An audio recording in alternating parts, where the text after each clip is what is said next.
Assalamualaikum warahmatullahi wabarakatuh. Selamat siang pemirsa. Kembali lagi bersama kami dengan program Manusia-Manusia Indonesia. Dan seperti yang disaksikan saat ini, di sebelah saya saat ini ada Ulil Absar Abdallah yang kita kenal sebagai penggerak komunikasi antar keyakinan dan antar agama di Indonesia khususnya, dan dalam berbagai pemikiran pada umumnya. Tapi secara khusus memang kita akan lebih ke relasi antar agama dan keyakinan di Indonesia. Selamat siang Gus Ulil. Siang. Ya. Gus, ini mungkin kita langsung aja ke Gus Ulil. Dikenal di kalangan masyarakat Indonesia sebagai tokoh yang sejak awal memulai wacana baru dalam dialog keagamaan dan antar keyakinan. Dan yang paling dikenal, mungkin yang paling berkesan itu ketika tahun 2002 Gus Ulil menulis sebuah esai artikel di Kompas yang langsung mendapat banyak sekali tanggapan, karena di situ tertulis dengan lugas, tegas, jelas apa yang perlu dilakukan. Tapi sayangnya tanggapannya memang saya nggak tahu apakah waktu itu sesuai dengan bayangan Gus Ulil saat itu atau bahkan di luar bayangan. Saya tidak pernah membayangkan bahwa artikel di Kompas itu mendapatkan reaksi yang sekeras itu ya, seluas itu, dan sampai sekarang pun masih menjadi bahan pembicaraan di sebagian kalangan. Saya menulis artikel itu dengan niat yang ya sederhana aja. Saya berpikir bahwa ada hal-hal di dalam agama Islam yang harus dipikirkan ulang supaya ada perbaikan di dalam kondisi umat Islam, terutama yang berkaitan dengan masalah hubungan antar kelompok dalam Islam sendiri ya. Karena menurut saya konflik internal di dalam Islam itu jauh lebih berat mengatasinya daripada konflik yang terkait dengan hubungan antara umat Islam dengan umat yang lain, misalnya Kristen, Hindu atau yang lain ya. Karena biasanya konflik dalam rumah tangga itu jauh lebih berat mengatasinya. Karena itu saya mencoba untuk melakukan terobosan lah.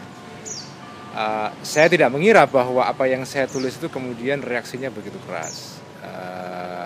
Saya juga kaget. Saya tidak pernah, ketika saya menulis artikel itu saya tidak punya pretensi atau niat apapun untuk menarik atau memicu sebuah kontroversi, enggak. Sama sekali enggak. Dan bagi saya itu artikel biasa saja, karena apa yang saya tulis itu sudah sering menjadi bahan diskusi kami di lingkungan teman-teman ya. Tidak ada yang spesial sebetulnya. Mungkin formula artikulasinya agak keras mungkin ya, agak keras. Setelah saya baca ulang memang artikel itu tajam sekali, memang tajam sekali, lugas ya. Ya, saya kaget aja. Kalau dibandingkan dengan apa yang terjadi dengan Ahmad Wahib misalnya, dengan catatan hariannya, atau dengan Cak Nur dengan pembaruan keislaman kita itu, bedanya apa penyikapan publik dengan Ahmad Wahib, dengan Cak Nur, dan dengan masa periode Gus Ulil? Saya kira bedanya adalah mungkin karena itu dimuat di sebuah koran ya, yang tirasnya cukup besar, koran nasional, Kompas. Dan Kompas seringkali dipersepsikan sebagai koran Katolik ya. Kemudian juga artikel itu ditulis dengan nada yang sangat lugas, tidak ada basa-basi, tidak ada diplomasi sama sekali. Karena memang tujuan saya adalah saya kepingin mengemukakan ide saya se-clear mungkin supaya orang paham. Sementara kalau Anda baca tulisan-tulisan Cak Nur kan sangat ya, walaupun tidak akademis atau scholarly banget, tetapi lebih berputar-putar ya. Ada argumen yang bertaki-taki, ada logika yang berlapis-lapis gitu kan, sehingga tidak semua orang bisa mengakses tulisan Cak Nur secara langsung atau at once ya. Tapi kalau Anda baca tulisan saya di Kompas itu pendek, itu kayak statement of intent yang sangat jelas, dan saya sengaja memang ketika nulis itu saya kepingin tulisan saya tidak mau berbahasa basi, saya tidak mau memakai teori-teori yang macam-macam. Ya, this is what I'm thinking and I should speak it out. Jadi ya sudah, saya tulis saja. Nah, Wahib beda. Wahib itu menulis sebagai catatan harian, sebagai suatu diary ya. Dan ketika itu dirilis ke publik, dia sudah tidak ada. Memang menimbulkan pembicaraan, percakapan, kontroversi ya. Tetapi dia sudah tidak ada. Nah, saya dengan Cak Nur ketika menjadi perdebatan, pembicaraan, ya saya masih hidup, Cak Nur juga masih hidup. Mungkin tambahan satu lagi ya. Salah satu sumber kontroversinya adalah mungkin karena istilah Islam liberal. Istilah itu memang langsung menimbulkan reaksi yang luar biasa. Meskipun pada saat pertama kali kami menggunakan istilah Islam liberal ya,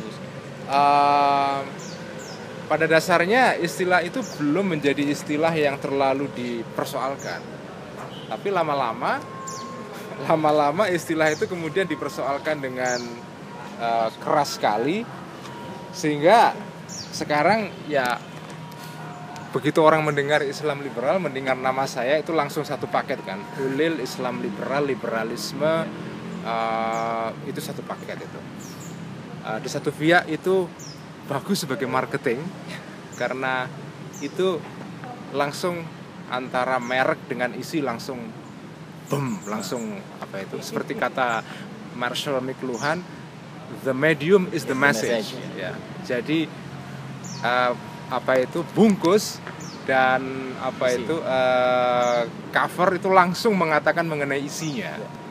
Nah, itu yang tidak ada pada tokoh seperti Cak Nur kan, karena sekularismenya kan sangat bermasalah ketika itu dianggap.